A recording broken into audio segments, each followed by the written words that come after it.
This is Brent coming at you with yet another overhead squat assessment video. In this video, we're going to go over the excessive forward lean, a very, very common sign, which I'm sure you've all seen before. I'm going to have my friend Leanne step out. Leanne's going to help us demonstrate an excessive forward lean. The first things you're going to notice is that Leanne actually steps so we can see sideways, right? This is one of those signs we see from a lateral view. I'm still going to set her up the same way, second toe pointing forward, her feet underneath her hips, and her arms are up over her head. All right, and then when she does that, I'm going to go ahead and have her squat. Now, an excessive forward lean is based on the tibia-torso angle. Her tibia and torso should line up parallel to one another. Now, to help you guys visualize, I'm going to go ahead and line these dowels up. So there's her tibia angle. There's her torso angle. And as you guys can see, those two lines meet. So by definition, they're not parallel, and Leanne has a excessive forward lean. So a very, very common impairment I think you guys are going to see often. Thank you, Leanne, for demonstrating. Welcome. Sometimes you guys will see something far worse than that where people almost look like they're pancaking over. And sometimes it won't be that bad, and maybe you are going to have to break out a couple dowels or broomsticks or whatever you guys got at your club to kind of help you see whether that excessive forward lean is coming out.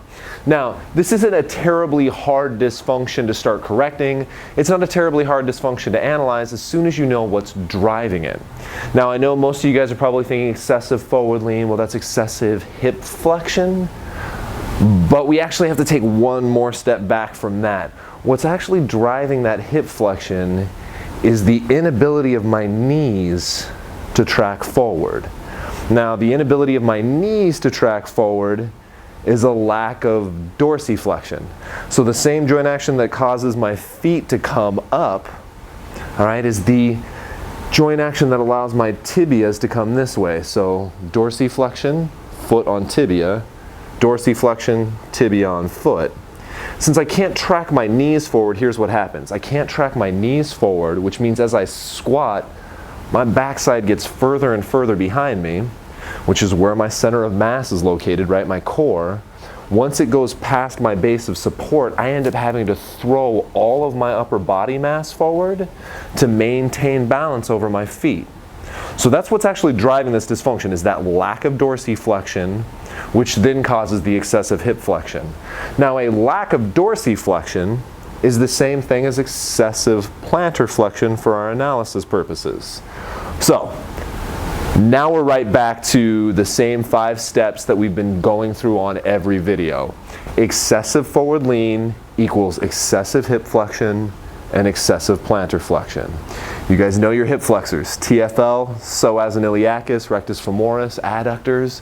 You're going to release these muscles, save the psoas. We don't want to try self-administered release techniques on the psoas, but we'll release all of our other hip flexors, then we'll start doing our hip flexor stretches. Plantar flexors, you guys know your plantar flexors. Your plantar flexors are your calves. Make sure you stretch calves in these individuals, right? You want to release and stretch. You see an excessive forward lean, first thing you want to put them on is softball on those calves, as well as maybe a slant board.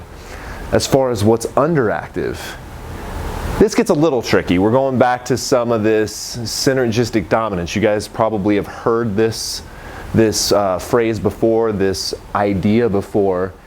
In excessive forward lean, you have hip extensors as long and underactive. They're on this side of the graph. But once you get past the glutes and the semis, you end up with 2 muscles that take on this weird relationship. They become long, but they get overactive.